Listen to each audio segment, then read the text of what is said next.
your morning update show here live on Forever United TV. Back in familiar surroundings, back in the studio, ready to bring your news. I enjoyed the break. Thank you for all of your participation throughout the shows while I was away. The holiday is now finished.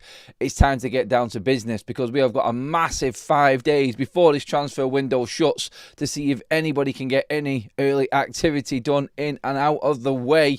Of course, the window is still going to be open and people are going to be doing business, and then it reopens properly on the 16th of June, but this is going to be a crucial next 5 days now, particularly for the Club World Cup sides and maybe in the Manchester United outgoing side of things. We will see what movement we get in that. We've got big updates this morning straight out the box from what is going on with Manchester United regarding the outgoings. We've got an update on Bryan Mbeumo and on Mr Gyökeres coming out this morning. Actually, they're always coming out early at the morning, aren't they?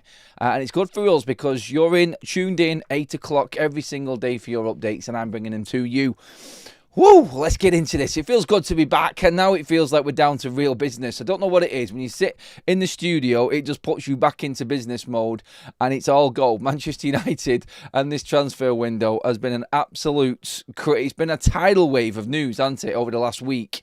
From Bruno Fernandes to Bryan Mbeumo to Mr Gyökeres to everything else to this morning, Andre Onana. Now, that is my topic again because, and this is where I want to start, I'll bring you the updates on the incomings as well through the show, so don't worry.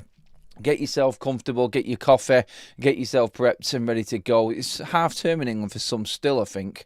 Well, most are back in school right now. So if you're out on the run or if you're out doing anything on your way to work, just chill. Don't worry, I've got you covered. I've been through all the news already. I didn't get in last night until about 3:30, by the way. So there's commitment for you right there. Are you feeling it in the old eye sockets right now a little bit? But honestly, I don't feel like sleeping right now because I feel like I'm going to miss something with Manchester United going on. But Andre Onana is the topic today, and this is because of that little story going across the bottom of your screen right there. So, again, trying to put two and two together regarding why Manchester United and stories from Simon Jones of the Daily Mail, again, for the second time in a week, coming out is saying that Manchester United are looking to move Andre Onana on. It is more likely he will leave than stay. Now, there's been plenty of argument the opposite way in terms of Andre Onana staying and a number two coming in. But if EMI Martinez is your number one target for a goalkeeper this summer, that's not a number two keeper. That is the problem. And I think the problem is Andre Onana. He's in the way. And this is why this story has started to come about because, first of all, from the Aston Villa side of things, yesterday, I did a piece on the Premier last night talking a little bit about what Sir Jim Ratcliffe did with PSR, how much his investment into Manchester United, how Manchester United's PSR is calculated. It's not done straight through a Manchester United PLC. We went into that. But in that same report, The Athletic broke down every team's risk of profit and sustainability this summer. There is one club that is in the red, which is showing significant risk of hitting that PSR breach. And they've already broken the financial fair play with UEFA as well. That's Aston Villa. They're in dire need to sell players and are in big trouble this summer, Aston Villa. So there could be a big significant drop-off. EMI Martinez, like we've spoken about plenty of times on this show, is now open for sale and is a player that they are willing to let go to try and balance their books. Now, the reported price that was originally brought out, and I was talking about this about 3 weeks ago now, and it was around about 40 million. And I was honest, I just didn't see United doing that. I didn't see United going and spending a big chunk of their budget on a goalkeeper. But United have been interested in, obviously, other goalkeepers as well. And the price tag between 20 and 25 million has been somewhere that United are happy to go. Juan Garcia, who has gone to Barcelona, obviously, his release clause was approximately 25 million. Now, the story is, and the report's coming out, that Aston Villa's price tag for EMI Martinez is 25 to 30 million. That changes completely everything. So even the most sceptical, even the people that were doubting Manchester United going for EMI Martinez, is he worth 40 million at the age 32? And goalkeepers, when it comes to ages, don't even concern yourself with it, is what I say. If he's in his early 30s, he's in his prime as a goalkeeper. And he's got another 10 years to go. Goalkeepers go till their early 40s, mid-40s, and are still perfectly primed. You only have to look at Buffon. You only have to look at so many different keepers. Edwin van der Sar for Manchester United, for goodness sake. That was another one that proved the point. But Emi Martinez at 32, if you can get him for 25, 30 million, then that's something Manchester United need to start moving up the priority list. And this is where the story of Andre Onana leaving Manchester United this summer has come out again. And the Daily Mail actually ran a story with this, talking about, again, how Manchester United made the error of not going for Emi Martinez. Like, Villa were actually open to selling Emi Martinez, and United were pursuing this. Now, you'd have thought that was a stupid claim, for one, but nobody expected them to sell John Duran in January when they desperately needed a striker in. That, I think, says exactly where Aston Villa were financially. And Emi Martinez was a target for Manchester United in January. We've spoken about this before, but there's a fresh story on this that broke out yesterday, in fact. And Emi Martinez is now Manchester United's #1 goalkeeper target. Ben Jacobs said something similar the other day when talking about Manchester United will go for Emi Martinez if Andre Onana can leave. Now, we've been searching around and trying to find the stories for Andre Onana leaving Manchester United and where he's going to go. And as we've always said before, there is really only one option for him. He's done all of Europe. There is nowhere and no one willing to pay the money that Manchester United need for Andre Onana in Europe. It is purely going to be Saudi-based bids. And again, Neom, that one name keeps on coming up. The newly promoted side into the Saudi Pro League from Division 1 over there in Saudi Arabia. That is the only team that's really coming to the fore with any sort of news at the moment. There is still nothing on it. But like we've said before, with Ben Jacobs, who is that Saudi Pro League expert, he will be the one in the know with this. And if Manchester United are genuinely in for another goalkeeper, Emi Martinez, and that's with Andre Onana leaving, if it was the Saudi Pro League, he would be all over that. So I think with him talking about this as well, and talking about it quite openly, that Manchester United will go for Emi Martinez, I think it's because he may have had some sort of inkling or inside knowledge of the likelihood of Andre Onana going to the Saudi Pro League. That's what we have to look at. There is nothing significant on this. The Daily Mail is saying that Manchester United will sell Andre Onana this summer, and that's the main story in it all. But the Emi Martinez price tag next to that, I feel, is even bigger and more significant in all of this.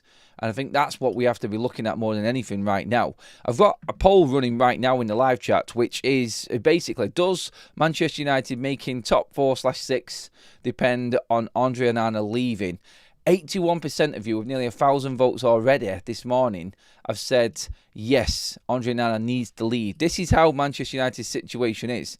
We could be in the process of selling 3 goalkeepers this summer. And that's where Manchester United are at. The problem we've got with Andre Onana is his price at the moment, only 2 years into that £47 million instalment payment scheme with Inter Milan. And I think United would need a bid of around about 30 million for him. I think that's what it was last time, just to turn a profit on PSR, which is obviously a big thing at the moment, and where Manchester United are actually going and trying to work around trying to work around this transfer window. But again, 30 million quid is only ever going to come from the Saudi Pro League. No one in Europe in their right mind is going to think of bidding that much for Andre Onana, surely. And that, I think, is where the snag in this is. Can you bring Emi Martinez in, even if he's really cheap, if you're not going to sell Andre Onana? And this is why this story, I think, has popped up, because that price for Emi Martinez could drop by 15 million from what the initial price was, which was 40. So why is it 25? Is it because Aston Villa are that desperate? Is this story just another one, someone guessing at the 25 million quid?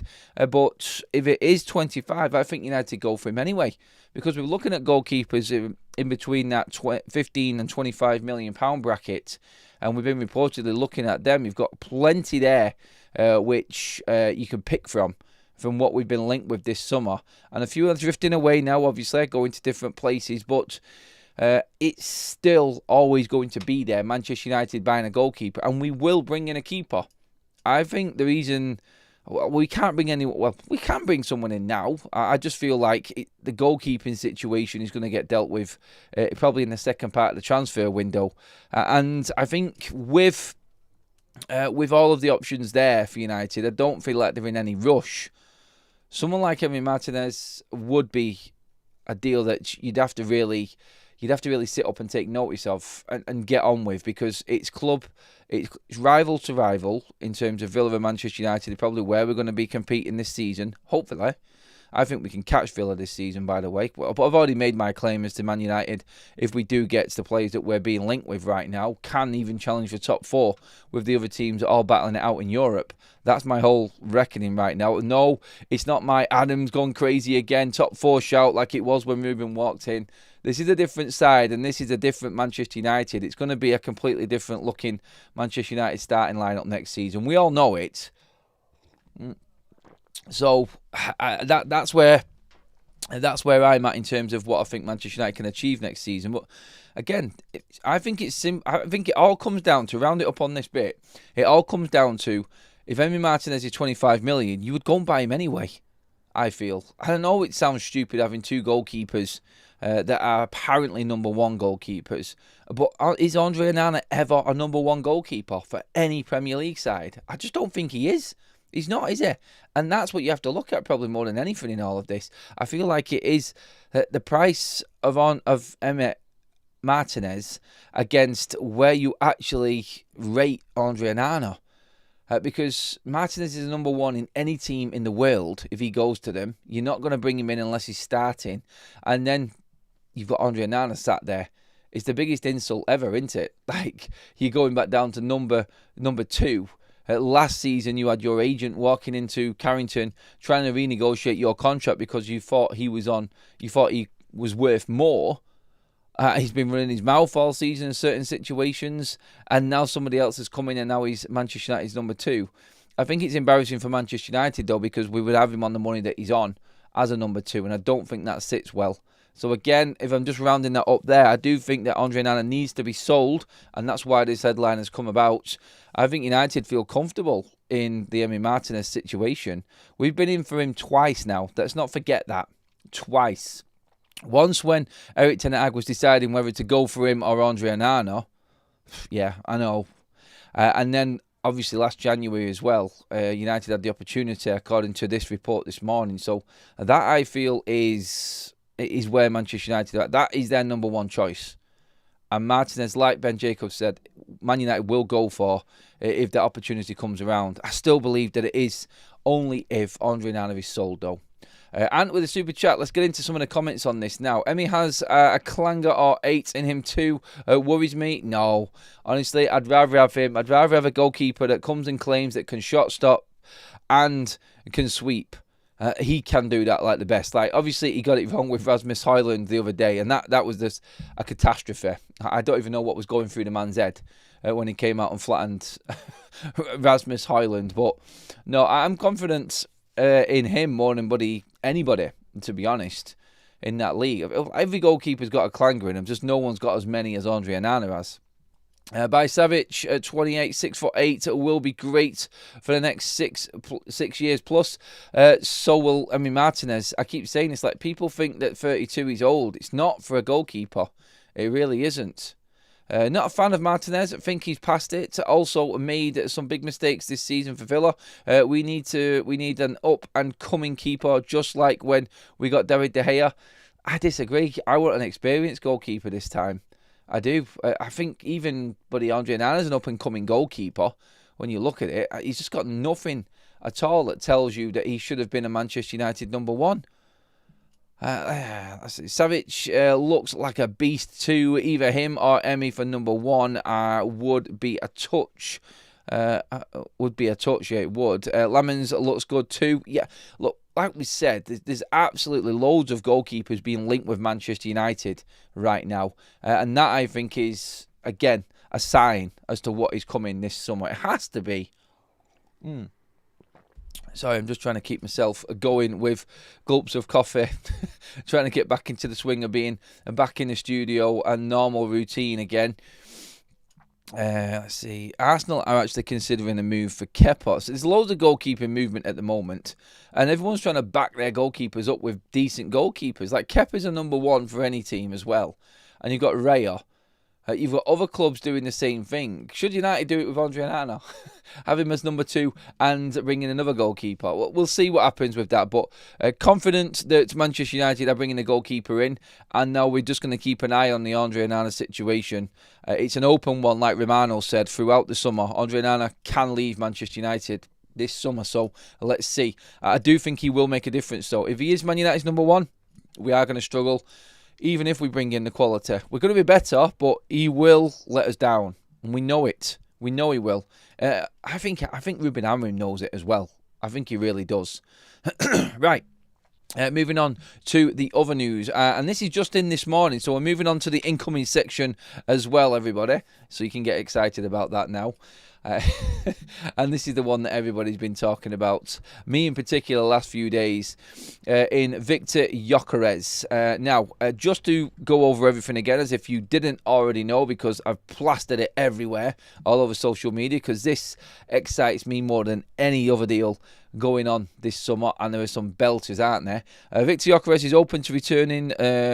he's open to reuniting with former manager Ruben Amorim at Manchester United, even without Champions League football. That's something I didn't pick up on too much yesterday, but that's what's being driven by everybody. And this was TalkSport talking about this yesterday as well. Sporting want around 60 million for the striker, and United will face competition from Arsenal. Now, Fabrizio Romano's come out this morning and said that Liverpool, Arsenal, and Manchester United are all interested in Benjamin Sesko. But there's only one club that has engaged in significant communications with Benjamin Sesko and RB Leipzig, and that is Arsenal. Arsenal are in for Sesko. I said this the other day. There was an update from Man United source who I trust, and only comes out when things are significant. And he was saying that... sorry, it wasn't him who said that. It was another source. He was the one who was talking about Rashford. I got that mixed up there. Apologies. But another source that I look at and think is definitely trustworthy when it comes to these news and these stories, was that there is going to be movement soon with Arsenal and Sesko. So watch out for Arsenal and Sesko. All that does is just takes Arsenal out of the equation, because looking at them PSR findings yesterday and what Arsenal have got to spend. So it's like we said, United have got 141 million to play with basically, and can be overdrawn by that. Arsenal, I think, are half of what Manchester United have got. So their one big significant signing is a striker. If Sesko is their number 1, then they're not going for Victor Gyökeres. Neither are Chelsea.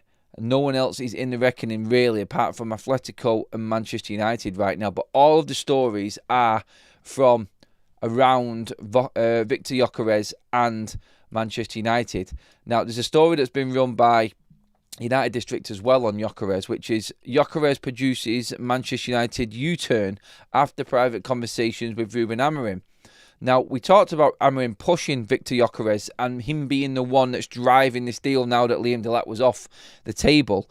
What they mean by U-turn was, again, going back to that interview 2 months ago near enough, when Ruben said he's not spoken to Victor Gyökeres and he had no plans to, because Liam Delap was number 1 target, and this was the agreement in with Manchester United's executives and board and recruitment team, that this was where they were going to go. So everything was focused on that. The U-turn isn't so much a U-turn, it's basically Ruben Amorim going out and speaking to Victor Gyökeres for the first time, and in days convincing him, and this whole transfer situation spinning on its head completely. And now we're looking at what we've been speaking about the last 2 days, in Gyökeres open to coming to Manchester United without European football, just because of Ruben Amorim.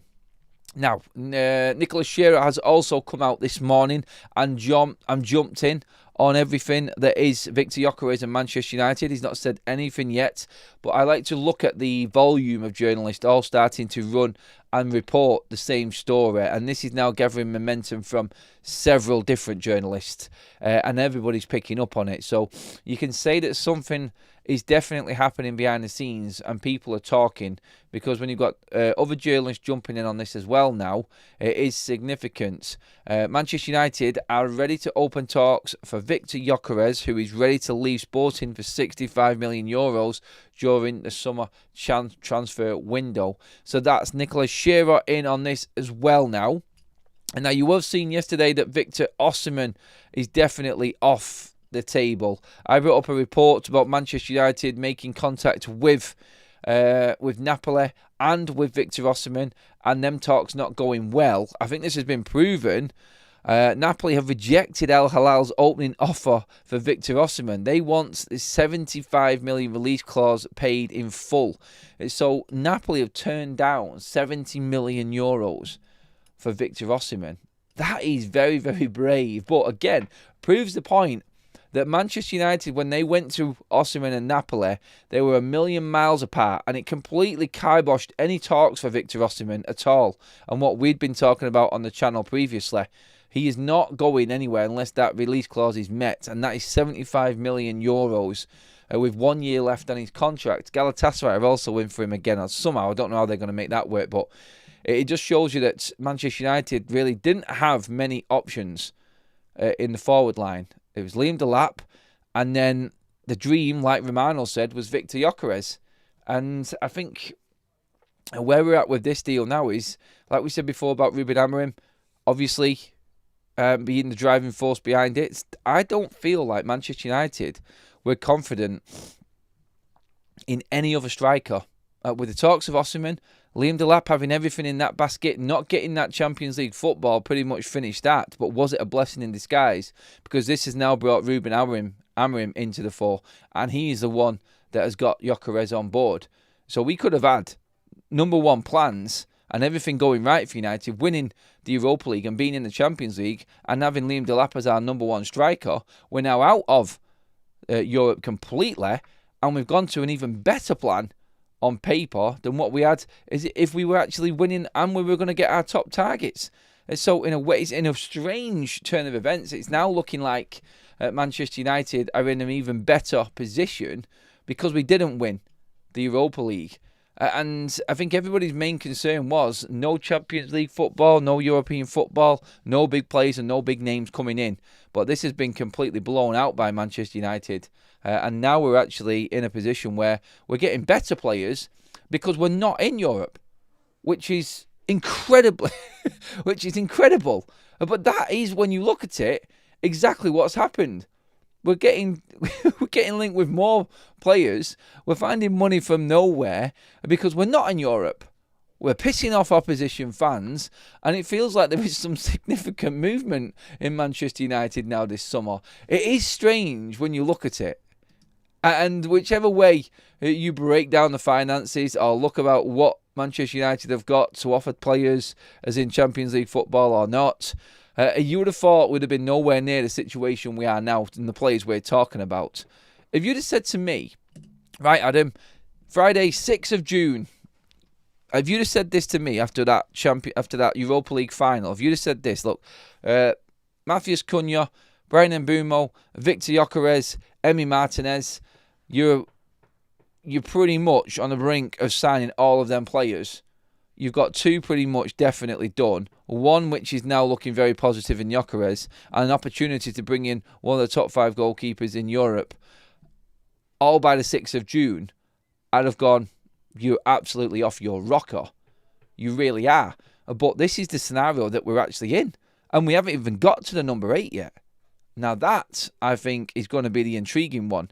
There is one number 8 that fits the bill for Manchester United. Now this is where it gets a little bit sticky with the number 8. I'm going to move on to that actually in a moment. But first of all, I want to wrap up with the striker situation because we've still got a bit more to talk about with this. In fact, I'm going to get your comments in on this right now. First of all, a few super chats. Beyond the Viking, thank you. Before the show started, you dropped a super chat in there as well, mate. So I just wanted to remember that. Aaron has come in with a super chat and said, Adam, I had to block a certain someone who has an agenda against Bruno but has defended and never criticised Højlund all season. Thanks for that super chat, Aaron, and well blocked, mate. I would do exactly the same. It's funny, isn't it? It really is. When you put your name to someone and then you're too scared to back down out of it because you're scared of looking like a complete fool. That's what you won't get here. Look, I've been honest. Someone pulled me the other day saying I'd done a U-turn on Bruno Fernandes when he decided not to leave Manchester United. I said all along, I love Bruno Fernandes, but you can't turn down 100 million. If this deal is what the club and Bruno wants, then I'm happy for him to leave. But I would always want Bruno Fernandes in my side. 11 Bruno Fernandes gets United winning the title. I mean, did you see his performance against Germany the other night with all of that quality that was in that team? He's a standout. You put better players around him and you'll get a better Bruno Fernandes and a better team. I'm moving on to that in a minute, and you teed me up nicely there, Aaron, actually. But I'll just get through these super chats first of all. Hi, Adam. I hope you are well. Please don't say I'm renewing my membership. I'm not. As for Onana, bloody hell, let's get a GoFundMe for him to leave. Let's pay for him to go. I won't mention that you've renewed your membership, but you have just become a gold member, mate. 12 months. So well done, League Cape Town. Absolutely buzzing for you on that one. Thank you again, mate, for your support throughout. By the way, everybody, we passed 82,000 subscribers last night, actually. In fact, I was in the airport and bang, there it came. 82,000 subscribers and absolutely mega attempts from you all. Considering a few days before we just passed 80 while I was away, and I've only been away a week, and now we're past 82,000. Whoa. Absolutely mega. Thank you, everybody. John in the chat says, hey, Adam. First time chatting to you live. Normally watch your repeats. If you had to put a percentage on Gyökeres coming to United, what would you say? Well, look, let's break down exactly what's in play here. Thanks for that, John, and welcome along to the live chat for the first time, buddy. Let's break this down here. For Gyökeres definitely leaving Sporting. Done. Romano said it. So there you go. Straight away, he's going somewhere. We had the comments that first came out that he's going to the Premier League. So you're right, okay, who's in this? There are only a certain amount of clubs that Victor Gyökeres can leave for this summer for the price that's being put out there, which is approximately €60 million-ish. So that was a few of the top hitting Premier League sides: Chelsea, Arsenal, Man United. There's a few big European sides, but not many of them have shown big enough interest in him. So if you were to ask me what percentage I would say Victor Gyökeres to United is right now, I am in the 70% bracket. I want to see something more concrete. I'm really encouraged by the talk, and I know that Ruben has now spoken to him, and we all do. So that's given me a lot of confidence now, thinking that this can happen. So I would say 70% certain that this is going to happen. The only thing is Man United just need to raise some money, I feel, to feel safe in making this happen. So it's if Manchester United's duck eggs, as in the crap players that we're trying to move on, nobody wants them because they are what they are, like I just said, crap. And we can't get the right price. That's the only thing that sort of plays on me, because I actually feel now that the reports about Gyökeres wanting United are true. I really do think that connection with Ruben is massive in all of this. And I think this is what's happening now at United. I think it can happen, mate. So, as 70 to 80, I keep pushing it up more. Sorry, mate. I need to be a bit more decisive with that decision. But you know why I'm holding back a tiny little bit? Because I've seen this before. Matt, thank you again. Super chat, buddy. Thank you for providing amazing content. Really appreciate the channel. I don't think we'll bag Victor away. Which one is debatable? Which one is debatable? I don't think we'll bag Victor. You don't think we're going to get him, Matt, basically. Which one is debatable? I mean, I understand people who don't think it's going to happen because it just seems too good to be true. And that's what Victor Gyökeres is. It's like we are literally on the verge of signing Bryan Mbeumo. By the way, Manchester United today, apparently, and I'll keep you updated on this, this is reports saying that second bid is in. They're not waiting around. I was told yesterday, I was told by Alcaraz yesterday, the journalist that we've been quoting quite a lot on this deal, he reckons it's who's going to move first on their price. Is anybody going to come down? Is it United just going to go in and go a little bit higher and make this happen? The one thing that is key in this deal right now with Bryan Mbeumo, by the way, is the specific add-ons that Brentford want laying out in front of them. So they want to know exactly what them add-ons are. There's no murky waters. There's no small print. It is specific, very, very clear add-ons is what Brentford are looking for. And United can make this deal happen very quickly as well. The money is there. It's all about Manchester United just upping the price a little bit, I think. I don't think Brentford are going to come down from 60. I think it's as close to Manchester United getting to 60 will make this deal happen is where we're at. And that I think we're going to get news on today. I'd be surprised if we didn't, because I think Manchester United want to get Bryan Mbeumo done before the first part of this transfer window shuts, which is the 10th. Don't forget, 5 days to go until this window shuts for 6 days. I don't know why. Stupid, isn't it? But it was the Club World Cup and all of that happening. So United want to get Bryan Mbeumo wrapped up in the next 5 days because obviously the window shuts. They don't want to drag it on too much. If it's 2 players in, expect United then to go hell for leather on getting players out. So when that window reopens on the 16th, you'll expect... I think you can expect to see a mass exodus of Manchester United players, and everything starts to bubble up nicely for Manchester United then. I think this is where Victor Gyökeres comes in. And like the first report that we said on Gyökeres as well in all of this, the first report is that he's willing to wait. And that is a big indicator of what is going to happen. Let's not forget, no international football. Players are away and total communication and nothing getting in the way of any transfer dealings happening. Ruben has been big on this as well. Having no international tournaments, this is where Manchester United make their mark in the transfer market. This is where they set the foundations as to what's to come in years to come for Manchester United. That, I think, was a big one. Alongside, obviously, Victor Gyökeres willing to wait for Manchester United to get everything in place. I think he's absolutely massive. Absolutely massive. In terms of the Aston Villa thing, just at the start again, I'm going to be doing another report on Football Talks later on about Jack Grealish as well and what might happen there. So that's going to be an interesting one for you to stay tuned for later on as well, everyone. So a big update on the Manchester City side of things coming up on Football Talks later. Moving on to the midfield, which Aaron teed me up with that super chat on. It's going to be, I'm going to come into the live comment section and bring up loads of your comments there. Like Block says there, Adam, do you honestly think that Gyökeres can cut it in the Prem? I do think he can cut it in the Prem. I think he's got the physicality factor down now. I think having a system that he understands in Rubens, having a bit of Champions League experience as well, and the rough and tumble of that with what he did at Coventry, I just think that he is ready for the Premier League. And it's now or never.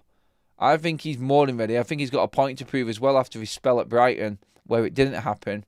And obviously, our former football. Wouldn't it be hilarious, wouldn't it, if the original football director of football at Manchester United at the start of this season, Dan Ashworth, who sold Victor Gyökeres for £1 million, by the way, to Coventry, is sacked, and his replacement in Jason Wilcox brings him back for Ruben Amorim. It is a complete cycle, isn't it, of what's been going on behind the scenes at Manchester United, and then all of a sudden coming together to provide for Ruben Amorim. The biggest situation right now at United is players that want to play for Ruben Amorim, and Gyökeres fits every single part of it. He does. He really does. Right, okay, moving on to the midfield, which Aaron was talking about there, because it does bring Bruno into this, and this is where I feel we may miss out this summer. This is my only little snag with everything going on right now, and it's not a negative. I think it's a reality more than anything.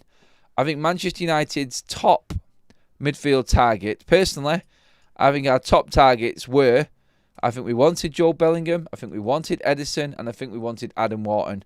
We can't get any of them. The price tag for Adam Wharton is impossible for Manchester United to make happen this summer. It's with everything else going on, and with Crystal Palace having a massive contract on him, and him in Europe this season as well. This summer, it's a summer too soon for Adam Wharton. We may go back in. If he doesn't sign for anybody else, I expect Adam Wharton to be Man United's top target for next season before we head into Europe, because Ruben's going to smash it next season. So I'll get that in there. So Adam Wharton, I think next summer I think United, there may be a sign in the midfield. I think it does come down to Kobbie Mainoo leaving Man United. That's the only way I see Manchester United making a significant move in the number 8 role. I do, because Bruno, a lot of people, even when we said that Bruno Fernandes is staying, he's going into 8. There's nowhere Bruno Fernandes is going to play at Manchester United, and there's nowhere else he's going to fit in. Look, he plays in a midfield 3 for Portugal, and you can see what he does. Yes, he's just off to the left of a 4-3-3 formation for Portugal, and it is different. But the thing is with the Portuguese, and Bruno's always said about this, it's adaptability. It changes constantly, all of the time, and Bruno can adapt. And with better players, with better understanding of a certain system, Bruno will thrive at Manchester United again, I feel, this season. He's not my ideal number 8 for the future. I don't like quick fixes. I'm not saying he is. I think Bruno is a 10, personally. I do. I think he has adapted into that 10 role, and his energy in the final third, I think he's absolutely lethal for Manchester United and could be even more dangerous with better players around him. But you're not going to buy in 2 10s, and this is where the reality comes in. I'm not saying this is right or wrong, but this is the reality right now. United are going to do their whole budget on the front 3, and I feel are going to miss out on a number 1 choice for midfield. Now, if United bring in another signing, another cheaper signing, maybe another younger player in midfield, I don't know, but I think Job, Edison and Adam Wharton were 3 targets United were really looking at. Obviously, we heard about Hayden Hackney from Middlesbrough. A signing like that might come into Manchester United. They hope they could develop. They could get at the right price and bring in to bolster numbers in midfield. But let's not forget, Bruno plays every game anyway in a 60-game season, with United only getting what we're looking at. Even if we max out the FA Cup and the League Cup, we're only getting 50-plus games next season. So I'm saying United are going to be in the high 40s to 50 games next season. Bruno will play every single minute of every single game. You know he will. And so there's 1 midfield spot available. And if we don't sell Casemiro, you've got Casemiro, you've got Agate, you've got Collier. You've got all of them options there. You've got Kobbie Mainoo there who they're trying to mould in.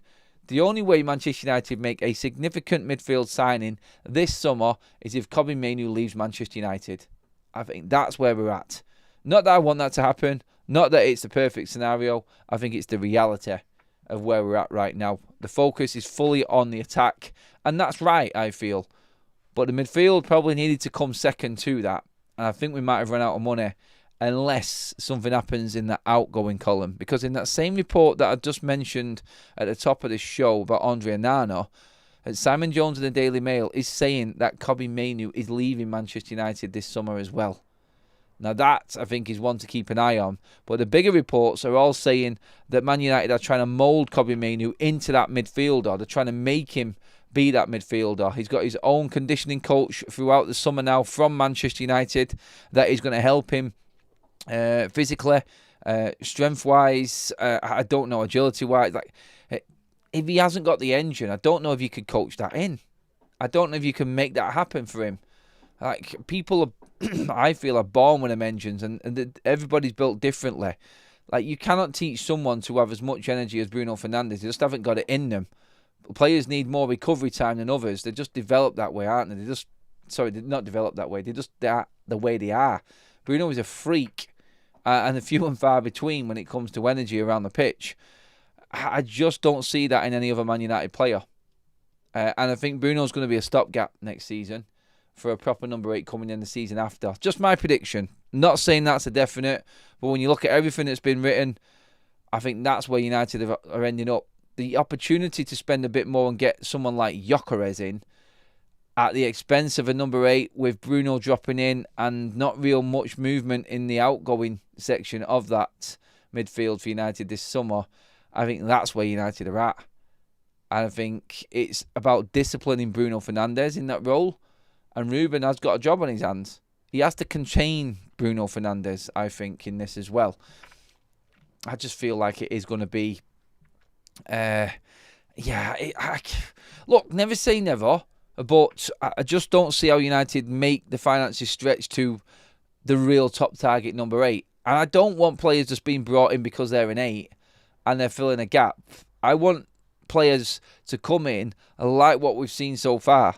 The noises on Gyökeres, top target, number 1 choice. And Mbeumo, number 1. Cunha, number 1. All of that type of player. That's what needs to be in at number 8. Not a makeshift. No more crap. He was all right there. He's not too bad sort of talk. We need somebody better. It has to be a top quality player in there. I'm not sure Kobbie has got it. Look, I'm all for being proven wrong.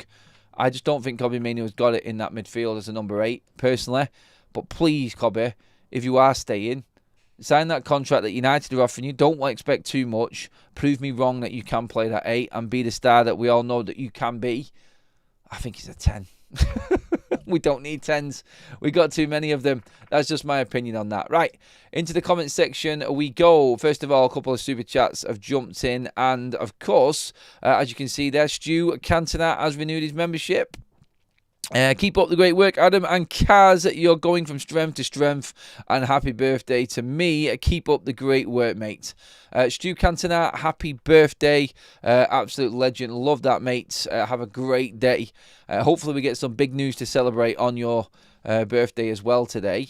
Roz with another super chat. Again, another legend. Thank you very much, mate. Still wrapping my mind on how fast they closed Cunha, pivoted to Mbeumo, and had Bruno come back. The fact that they are still in on Gyökeres, even without Europe, is crazy. Keep it going. Front office. Yeah, I think everybody's blown away by what's happening at Manchester United. But doesn't it make you feel like you've got your club back a little bit? That the opposition fans are doing a nut, and Man United are making these types of moves. Like I said before, Man United going out of Europe has created this situation where we're actually going in for better players and looking likely to get better players. Strange old world, isn't it? Very, very strange. Let's get a few more comments in on this. Joe says Adam works hard to do these shows every day. 100% show some appreciation and hit that like button, people. Please do. Please do. Well over 3,000 in the room again, which is epic. Morning shows are going from strength to strength, as well as the other shows as well. Absolutely loving everyone's contributions. And the chat overall is so upbeat at the moment. I'm absolutely loving it. Mainoo is a 4-3-3-8, not a 3-4-3-8. He's got Eriksen-type play. Smart, technical, but not physical enough. Or pacey, says Daniel. I don't think you're far off the mark with that one, Daniel, buddy. We need a carbon copy of Ji-Sung Park, says Spirit of Lakota. It's a good shout. That type of player would be gold. I think we need someone like Roy Keane. Personally, I think we need that type of player. Someone who's going to absolutely drive this team forward and carry that ball and organise this Man United. So you could say that United need 2 midfielders. Because Casemiro's not the future. I'm not liking what I'm seeing with Collier at the moment. Even though he's not had a great chance, he just doesn't look like he's ever going to get that chance. Obviously, Agate, the jury's out. Although there is a big opinion at Manchester United on Manuel Agate that he can develop. Having had his first season now and getting a full pre-season with Ruben, that he can be a player. I think he's a squad player right now. Whether you think that price that we paid for him is the value that we should be paying for a squad player. That midfield is going to be the one area that I worry about more than any other going into next season, behind the goalkeeper. And we all know what we've just talked about, how I see that one being rectified. And the only way that we're going to rectify it is by getting rid of him. Andre, that is. Mainoo will be sold is my guess, 185 grand a week. Not a chance, says Mr Dacia Sandero. I think Mainoo can be a Casemiro replacement, says Oculus. Maybe. I think he's a squad player. I really do at the moment. In that midfield, I think he's a squad player because I think we will sign somebody else and Kobbie goes down the pecking order. He doesn't fit in at 10 now because there's better players there. And he's only got one of the 2 midfield positions to fight for this season. And that's his best chance. Maybe he does have to adapt. Maybe he does have to make it happen. I think this is why Delap went to Chelsea. He knew we were going for Victor as well and didn't want to be a number 2 behind another striker. Chelsea apparently are well into negotiations with Hugo Ekitike from Frankfurt, so he could be having the same scenario there. Let's get a few more comments in. Pile them in, please, everybody. Sorry if I've missed anyone. Carl there at the bottom says, Ugarte is not it. Said it from day one. Getting him, I agree. 2 central midfielders are needed at least before we compete back at the top. Competing at the top is challenging for titles and the big honours like Champions League. I think that's competing at the top. To get back into the top 6/4, can we work it with what we're talking about so far this summer in terms of players coming in? Can we get up there? I think we can. I really do think we can. It is going to come down to, obviously, Brian Mbeumo signing, Victor Gyökeres definitely signing for Manchester United to give me the full this is on factor and how I feel. I'm just reading through everything else that's happening in the news here just to make sure that there's nothing I've missed. Let's just check. No, pretty much where we're actually at. I know where I thought it was this morning. Yep. Sorry about that, going quiet for a moment now. Everyone just checking on everything that breaks, because a lot of the time we do get breaking news in the morning now. So, yes, we are completely up to date with everything else that is happening right now. To go over everything again at the top of the show that we were talking about, everyone.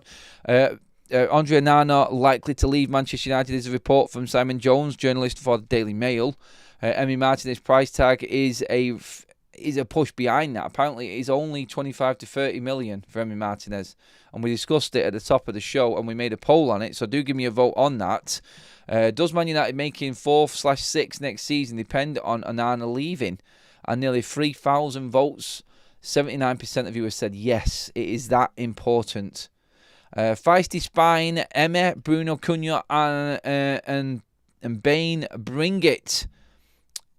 Bane? Who's he talking about? Bane. Bane's the Batman character. Badman, isn't it? Is that Gyökeres? Is that a comparison? Sorry, V33. Thanks for the super chat, mate. I'm just trying to figure out what you meant by that there. Oh, by the way, nearly at 700 live likes, which is absolutely mental. Banging first morning show back in the studio, everybody. Love it. Leaf says, Carlos Baleba, that is true. That's one that United have been looking at, and a lot of people have been talking about that, but I don't know. I've just got a feeling that Brighton are in such a comfortable financial position. They're in no place to sell anybody. Definitely not to someone who's going to be challenging them next season, which United will, in around that mid-table to 6, I think, area of the season, area of the league.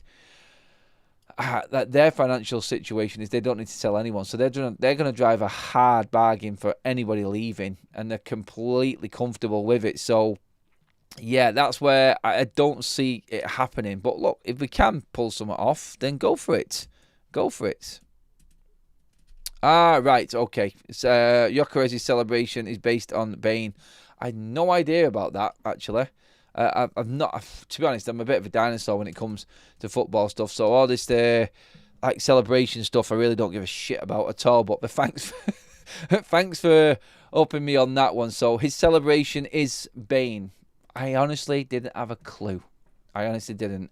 All I care about is the ball in the net and goals and United winning. Sorry, I'm a bit old school with that one. But yeah, Bane is the celebration. Okay, I'll take that. Not a problem. As long as he bangs him in and he's doing it quite a few times next season, that's all we want. Brian Mbeumo bid expected to go in very, very soon. Might even be today. Manchester United now in talks to make Gyökeres happen. Ruben Amorim driving force behind that, as we've covered the last few days.